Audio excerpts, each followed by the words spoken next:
दिवसांनी सोनियाचं लग्न होतं, पण ती या लग्नासाठी खूपच घाबरत होती. वहिनी, मला तर खूप भीती वाटतेय. मी लग्नानंतर कसं सांभाळणार सगळं? तू तर इथे येऊन सगळं छान मॅनेज केलंयस.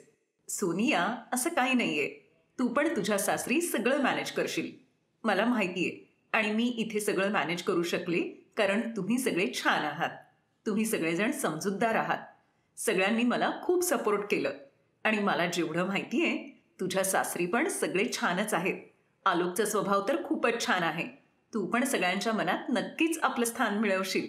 थँक्यू वहिनी, थँक्यू सो मच. माझी ही बाहुली किती लवकर मोठी झाली. अगदी कालचीच गोष्ट वाटते. अंगणात इकडे तिकडे उड्या मारत पळत मस्ती करायची. कधी इकडे लपायची तर कधी तिकडे लपायची. माझी पोर मोठी कधी झाली कळालंच नाही. उद्या माझी लेक सासरी जाईल. आई, तू जर रडलीस तर मलाही रडायला येईल. अगं माझ्या बाळा, हे आनंदाश्रू आहेत. मी कुठे रडतीये? बघ, अजिबात रडत नाहीये मी. आमच्या लाडक्या नणंदबाई, झोपा आता वेळेवर. सगळे पाहुणे पण झोपले. एक काम कर, तू माझ्याबरोबरच इथे झोप. सकाळी गुरुजी लवकर येतील, मग तोपर्यंत तुझं सगळं आवरून व्हायला पाहिजे. सोनिया, तू वहिनीबरोबरच झोप. ठीक आहे आई, मी इथेच झोपते. दुसऱ्या दिवशी थाटामाटात सोनिया लग्न करून आपल्या सासरी गेली. सोनिया आपल्या सासरी सगळ्यांच्या मनात स्थान मिळवण्यासाठी प्रयत्न करते, पण सोनियाची सासू आणि नणंदेला ती आवडत नव्हती. दुसऱ्या दिवशी तिची नणंद दार वाजवते. सोनिया वहिनी, लवकर या, आई बोलावतीये. पूजेला उशीर होतोय. आत्ता तर सकाळचे 5 वाजलेत. एवढ्या लवकर? थांब, मी मेघाला सांगतो. नाही, राहू दे आलोक. असं चांगलं नाही वाटत तिला बोलणं. मी उठते. सोनिया दरवाजा उघडते.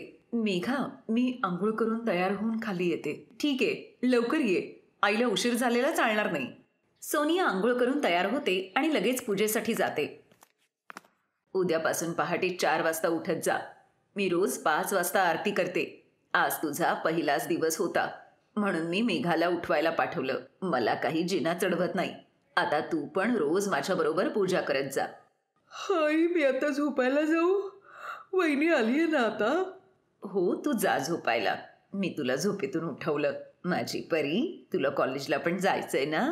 जा, तू जाऊन झोप. मग मी तुला 8 वाजता उठवीन. सोनिया आपल्या सासूबरोबर पूजा करते. नाश्त्यासाठी तिची सासू तिला समोसे बनवायला सांगते. सोनिया खूप चांगला स्वयंपाक करायची. तिने आपल्या आई आणि वहिनीकडून बऱ्याच डिशेस शिकल्या होत्या. सुनबाई, समोसे तू खूप जास्त तिखट बनवलेत आणि नीट तळले पण नाहीयेस. थोडे कच्चेच राहिलेत. असो, हळूहळू तू या घरातल्या रीतीभाती, खाण्याच्या पद्धती शिकशीलच. मम्मी, मला लेट होतोय. मी कॉलेजला जाते. ठीक आहे बाळा, वेळेवर घरी ये. मम्मी, तू विसरतीयेस. आज माझ्या फ्रेंडचा बर्थडे आहे. मला यायला उशीर होईल. अच्छा, मी तर विसरलेच होते. ठीक आहे, मग तू फोन कर मला. मेघा कॉलेजला जाते. सोनिया किचनमध्ये भांडी ठेवून रूममध्ये येते. सोनिया, समोसे एकदम छान झाले होते. तुला कोणालाही प्रूव्ह करायची गरज नाहीये. आई आणि मेघा हळूहळू होतील तुझ्याशी ऍडजस्ट. त्यांचा स्वभाव मला माहितीये. काही हरकत नाही आलो. मला पण हळूहळू सगळ्यांचा स्वभाव कळेल ना. आणि मी नक्की प्रयत्न करेन सगळ्यांना समजून घेण्याचा. आणि मलाही ते समजून घेतील. पण सोनिया जेवढे प्रयत्न करायची, तिची सासू आणि नंडेवर काहीच फरक पडत नव्हता. सोनियाच्या लग्नाला 1 महिना झाला होता. ती आलोकला बाहेर जाण्याबद्दल विचारायची, तेव्हा तिची सासू मुद्दामच काही ना काहीतरी कारण काढून त्यांचा हनीमून टाळायची. सोनियाने ही गोष्टही लावून घेतली नाही. ती तरीही सगळ्यांचा आदर करायची, सगळ्यांची काळजी घ्यायची, हवं नको ते बघायची. एका चांगल्या सुनेमध्ये जे गुण असायला हवेत ते सगळे सोनियामध्ये पूर्णपणे होते. ती स्वतःला एक चांगली सून सिद्ध करण्याचा प्रयत्न करत होती. पण एक दिवस मात्र हद्दच झाली. सोनिया शेजारी राहत असलेल्या एका मुलाबरोबर बोलत होती. बोलता बोलता ती हसली. कॉलेजमधून येत असलेल्या तिच्या नंदेनं तिला एका मुलाशी बोलत असलेलं पाहिलं आणि जाऊन थेट आपल्या आईला सांगितलं. आई, मला वाटतं वहिनीला जराही मॅनर्स नाहीयेत. शेजारी राहणारा तो रघु आहे ना, त्याच्याशी हसून गप्पा मारत होती. तुला माहिती आहे रघु कसा आहे ते? या कॉलनीतला सगळ्यात बिघडलेला मुलगा आहे. काय? सुनबाई रघुशी बोलत होती? आत्ता बघते हिच्याकडे. सोनियाने आपल्या नंडेचं बोलणं ऐकलं होतं. आता सोनियाची सहनशक्ती संपत चालली होती. काय चाललंय हे सुनबाई? हे आमच्या घरच्या सुनबाईचे चांगले संस्कार नाहीयेत. तू दुसऱ्या पुरुषाबरोबर हसून गप्पा मारत होतीस. तुला कळतं का कॉलनीमध्ये किती बदनामी होईल ते? जरा तरी समज. तू या घरची नवीन सुनबाई आहेस. बास आई, खूप झालं. तुम्ही दोघींनी माझा खूप अपमान केलाय. ते शेजारी राहणाऱ्या रघुबरोबर मी बोलले काय तर तुम्ही मला वाटेल तसं बोलताय. तुम्हाला माहिती तरी आहे का रघु कोण आहे ते? तो माझ्या शाळेत शिकत होता. तो माझ्या मैत्रिणीचा बॉयफ्रेंड आहे, माझी बेस्ट फ्रेंड शमिताचा. आम्ही लहानपणीच्या गोष्टीवरून हसत होतो. असो, मी तुम्हा दोघींना का स्पष्टीकरण देतीये? मला इथे राहायचंच नाहीये. मी माझ्या आईकडे जाते. आलोक आल्यावर तुम्ही त्याला सांगा. सोनिया रागाने आपली पर्स घेते आणि आपल्या आईकडे निघून येते. तिची सासू आणि नणंद घाबरल्या होत्या, कारण आता आलोकला काय सांगणार? अशी काय मोठी चूक झाली ज्यामुळे सोनिया घर सोडून गेली? तिकडे रडत रडत सोनिया पण आपल्या आई आणि बहिणीला सगळं सांगते. वहिनी, मी त्या घरात तुमच्यासारखं वागायचा खूप प्रयत्न केला, पण नाही. आई आणि मेघा त्या दोघींनी माझा खूप अपमान केला, माझ्या चारित्र्यावर संशय घेतला. मग तुम्हाला वाटतं का मी त्या घरात राहायला हवंय? सोनिया, रडू नकोस ग अशी. मी आजच आलोकशी बोलते. तुझा दादा आणि मी आजच त्यांच्याशी बोलायला जातो. सुनबाई एकदम बरोबर बोलतीये. आम्ही आमची मुलगी दिलीये याचा अर्थ असा नाही की आमचा काही मान नाही. आम्ही आमच्या मुलीवर चांगले संस्कार केलेत आणि ते लोक माझ्या मुलीला असं बोलतात. सोनिया, तुला तिकडे जाण्याची काही गरज नाही. आधी हे बोलून येतील, मग आपण ठरवूया. तिकडे आलोकही आपल्या आई आणि बहिणीवर खूप रागावतो. तुला माहितीये का मेघा, रघु सोनियाचा बालमित्र आहे. हे मला माहित होतं. आणि काहीही असो, ती माझी बायको आहे. तिच्यावर मी माझ्यापेक्षा जास्त विश्वास ठेवतो. मी सोनियाला गेल्या 3 वर्षांपासून ओळखतोय. तिच्यासारखी सून तुम्हाला शोधूनही मिळणार नाही. तुम्ही दोघे तिची माफी मागा. सोनिया माझी बायको आहे. तिचा मान ठेव आई. ती या घरची सून आहे. मेघा, ती तुझी वहिनी आहे. तू तिचा मान नाही ठेवलास तर मग कोण ठेवेल? जर तुझ्या सासरचे लोक तुझ्याशी असे वागले तर तू एक दिवस तरी तिथे राहशील का? मग विचार कर, सोनियाला कसं वाटत असेल ते. तू बरोबर बोलतोयस रे. आमच्याकडून खूप मोठी चूक झाली. सॉरी दादा. आई, आपल्या दोघींना वहिनीची माफी मागायला पाहिजे. चल, आपण जाऊन वहिनीला घेऊन येऊ. आपण तिची माफी मागूया. सोनियाची सासू आणि नणंद तिला घ्यायला येतात आणि तिची माफी मागतात. सगळ्यांच्या सांगण्यावरून सोनिया त्यांना माफ करते आणि अगदी आनंदाने आपल्या सासरी जाण्यासाठी तयार होते. ही गोष्ट आहे सुभद्राची. सुभद्रा गावात राहत होती आणि तिचा मुलगा अखिल शहरात राहत होता. तो तिथे एका मल्टीनॅशनल कंपनीमध्ये नोकरी करत होता. सुभद्राचा मुलगा अखिल अचानकच तिला भेटण्यासाठी शहरातून गावात आला होता. आपल्या मुलाला बघून ती खूप आनंदित झाली आणि मग पुन्हा त्याच तक्रारी सुरू झाल्या ज्या प्रत्येक आईच्या असतात. कसा झालाय रे तुझा चेहरा? किती बारीक झालायस तू? जेवण वेळेवर करत नाहीस का? खूप काम करायला लावतात का ऑफिसवाले? अगं आई, कुठं बारीक झालोय? सगळ्या आयांना असं का वाटतं देव जाणे. सगळ्यांना आपली मुलं अशी बारीकच दिसतात. तुझ्याशी तर या विषयावर बोलायलाच नको. तू पटकन हातपाय धुवून ये, मी तुझ्यासाठी पराठे तयार करते. सुभद्रा किचनमध्ये पराठे करायला जात होती तेवढ्यातच अखिलने आपल्या आईचा हात पकडला आणि तिला सोफ्यावर बसवलं. अगं आई, तू हे सगळं सोड. मला तुझ्याशी खूप महत्वाचं बोलायचंय. ते ऐकून सुभद्राचे डोळे चमकले आणि आनंदाने तिने त्याला विचारलं, काय बोलायचंय रे? लग्नाविषयी बोलायचंय का? तू तयार असशील तर थांब, मी तुला काहीतरी दाखवते. सुभद्राने सोफ्याजवळच असलेल्या टेबलावरून एक पाकिट घेतलं आणि त्यातले काही मुलींचे फोटो ती अखिलला दाखवू लागली. बघ, सांग बरं यातली तुला कुठली आवडली ते? अखिलने ते फोटो वरचेवर बघितले आणि तो म्हणाला, आई, मला यातली कोणीच पसंत नाहीये. काय बोलतोयस तू? सगळ्या किती सुंदर आहेत, चांगल्या शिकलेल्या पण आहेत. मग त्यानंतर अखिलने जी गोष्ट आपल्या आईला सांगितली ते ऐकून तिच्या चेहऱ्यावर अजून जास्त चमक आली. अरे वा, खरंच तू मुलगी बघितलीयस? अरे कोण आहे ती? काय नाव आहे तिचं? कुठे राहते? अगं आई, एका वेळी किती प्रश्न? एवढं बोलून अखिलने आपला मोबाईल काढला आणि आपल्या मोबाईलमधून आकांक्षाचे फोटो त्याने आईला दाखवले. तिचा फोटो बघून सुभद्रा खूप खुश झाली. वा, किती सुंदर आहे माझी सुनबाई. मी खूप खुश आहे बाळा, मी खूप खुश आहे. आकांक्षा आणि अखिलचं लग्न झालं. जेव्हा तो पहिल्यांदा तिला घेऊन घरी आला तेव्हा सुभद्रा त्या दोघांचंही औक्षण करत होती. पण आकांक्षाला हे सगळं अजिबात आवडत नव्हतं. आकांक्षा शहरात राहणारी मॉडर्न विचारांची मुलगी होती. ती सुभद्राला म्हणाली, काय आई, आता हे सगळं कोण करतं? अगं, का नाही करत? सगळे तर करतात. लक्ष्मी आहेस तू माझ्या घरातली आणि लक्ष्मीचं स्वागत तर असंच केलं जातं. सुभद्राचं बोलणं ऐकून आकांक्षाने तोंड वाकडं केलं.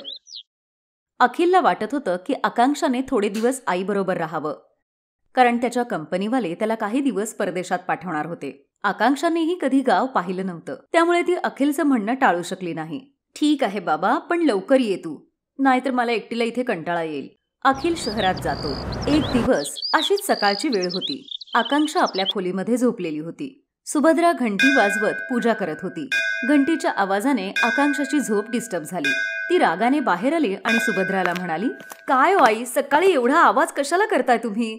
असं नाही बोलू सुनबाई, मी पूजा करतीये आणि आता तर सकाळचे 7 वाजलेत. 7 वाजलेत तर मी काय करू? मला काही तुमच्यासारखा लवकर उठायची सवय नाहीये.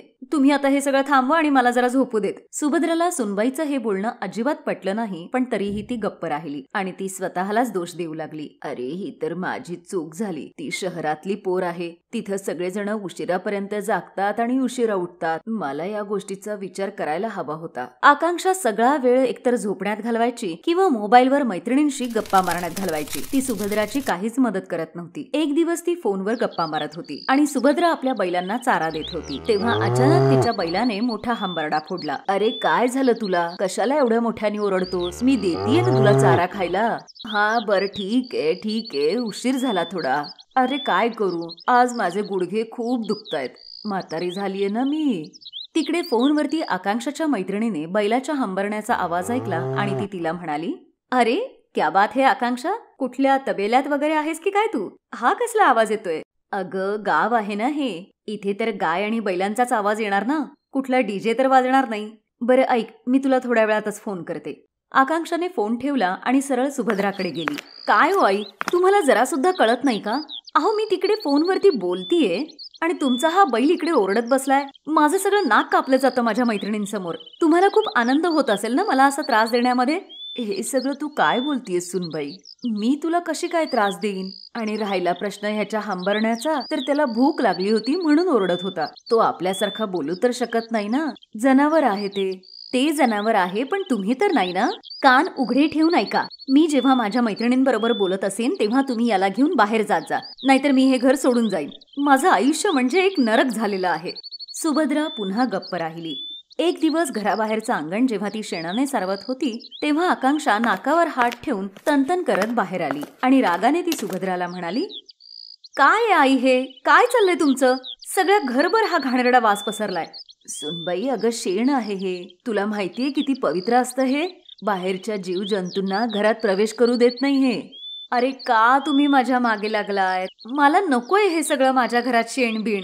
जेव्हा मी इथून जाईन ना त्यानंतर तुम्ही हे सगळं करत बसा. कुठे आणून सोडून गेला हा अखिल मला देव जाणे. कंपनीवाल्यांनी 2 महिन्याचं त्याचं ट्रेनिंग अजून वाढवलंय. आता 2 महिने अजून हे सगळं झेलायला लागणार मला. सुभद्रा आकांक्षाच्या कुठल्याच बोलण्याचं वाईट वाटून घेत नव्हती. ती तिच्यावर खूप प्रेम करायची. एक दिवस असंच झालं. सुभद्रा आकांक्षाला म्हणाली, सुनबाई आज काही लोक तुला बघायला येणार आहेत. ते काय, ही लोक लग्नाला आली नव्हती ना म्हणून. अरे मला बघायला येत आहेत? मी काय प्रदर्शनातली वस्तू आहे का मला बघायला यायला? तुम्ही त्या लोकांना नाही म्हणून सांगा. मला कोणालाही भेटायचं नाहीये. आकांक्षा सतत सुभद्राचा अपमान करायची आणि उलट सुलट तिला बोलत राहायची. पण सुभद्रा आपल्या सुनबाईला काहीच बोलत नव्हती. तिला नेहमी असंच वाटायचं की सुनबाई शहरातली आहे, तिकडची जीवन पद्धती वेगळी आहे आणि त्याला ती बदलू शकणार नाही. एक दिवस सुभद्रा खूप आजारी पडली. तिचा ताप उतरायचं नावच घेत नव्हता. पण आकांक्षाला या सगळ्याचा काहीच फरक पडत नव्हता. एक दिवस आकांक्षा घराच्या टेरेसवर आपल्या मैत्रिणींशी गप्पा मारत आणि आपल्या सासूबद्दल तक्रारी करत होती. फोन ठेवल्यानंतर कसा कोण जाणे तिचा पाय घसरला आणि ती टेरेसवरून खाली पडली. आकांक्षाचा आवाज ऐकून सुभद्रा पळत पळत घराबाहेर आली आणि तिने पाहिलं की आकांक्षा जमिनीवर पडली आणि तिच्या डोक्यातून रक्त येत होतं. सुनबाई, सुनबाई, अगं हे कसं काय झालं? आकांक्षा रक्तबंबाळ झाली होती. गावापासून हॉस्पिटल 4 किलोमीटर अंतरावर होतं. सुभद्राला कळत नव्हतं की काय करावं ते. तेव्हाच तिला आपल्या बैलाच्या हंबरण्याचा आवाज आला. सुप्रियाने ताबडतोब आपली बैलगाडी तयार केली आणि आकांक्षाला त्याच्यात झोपवलं आणि स्वतःच बैलगाडी चालवत हॉस्पिटलच्या दिशेने जाऊ लागली. लवकर चल, अजून लवकर चल. माझ्या सुनबाईला लवकरात लवकर दवाखान्यात नेला पाहिजे. दोन्ही बैल अगदी वेगाने धावू लागले. काही वेळातच ते सगळेजण हॉस्पिटलमध्ये पोहोचले. आकांक्षाची ती गंभीर परिस्थिती बघून डॉक्टरांनी तिला ताबडतोब ऍडमिट केलं आणि तिच्यावर उपचारही सुरू केले. काही वेळानंतर डॉक्टर ऑपरेशन थिएटरमधून बाहेर आले. आता तुमच्या सुनबाईच्या जीवाला धोका नाही. तुम्ही यायला थोडा जरी उशीर केला असतात तर काहीही झालं असतं. जोपर्यंत आकांक्षा हॉस्पिटलमध्ये होती तोपर्यंत सुभद्रा ना रात्री झोपत होती ना दिवसा. ती 24 तास तिच्या जवळ बसून राहायची. तिला हवं नको ते सगळं बघायची. आकांक्षाला सगळं कळालं होतं की सुभद्राने तिला हॉस्पिटलमध्ये कसं आणलं आणि तिची आता काय परिस्थिती आहे. तिला आता तिच्या सगळ्या जुन्या गोष्टी आठवत होत्या आणि खूप पश्चात्तापही होत होता. आई, मला माफ करा. मी तुमच्याशी खूप वाईट वागले, खूप उलटसुलट बोलले तुम्हाला, पण तरीही तुम्ही माझा जीव वाचवण्यासाठी काय काय केलं. माझ्या या चुकांसाठी मला माफ करा आई. अगं, काही चूक केली नाहीस तू. तू बरी हो हीच माझ्यासाठी खूप मोठी गोष्ट आहे. तेव्हाच आकांक्षाला बैलाच्या हंबरण्याचा आवाज आला. ती तो आवाज ऐकतच होती. तेवढ्यातच, तुला माहितीये तू इथं झोपून आहेस तर माझ्या दोन्ही बैलांनी सुद्धा खाणं पिणं सोडून दिलंय. ते हॉस्पिटलच्या बाहेरच उभे राहिलेत. खरं सांगू, ते जर नसते तर मी तुला कशी इथं घेऊन आले असते काय माहीत. सुभद्राचं ते बोलणं ऐकून आकांक्षाच्या डोळ्यातून घळाघळा पाणी वाहू लागलं. ती बाहेर आली आणि दोन्ही बैलांच्या जवळ जाऊन तिने त्यांची माफी मागितली. आकांक्षा आता बदलली होती. तिला आता गाव आवडायला लागलं होतं आणि सुभद्रा तर खूपच जास्त. Best buddies. हॅलो मित्रांनो, हा व्हिडिओ पाहिल्याबद्दल धन्यवाद. जर तुम्हाला हा व्हिडिओ आवडला असेल तर कृपया लाईक, सबस्क्राईब आणि कमेंट नक्की करा. आणि हो, शेअर करायला पण विसरू नका. अजून असेच मजेदार व्हिडिओ पाहण्यासाठी खाली दिलेल्या घंटीला दाबा. बघत रहा बेस्ट बडीज.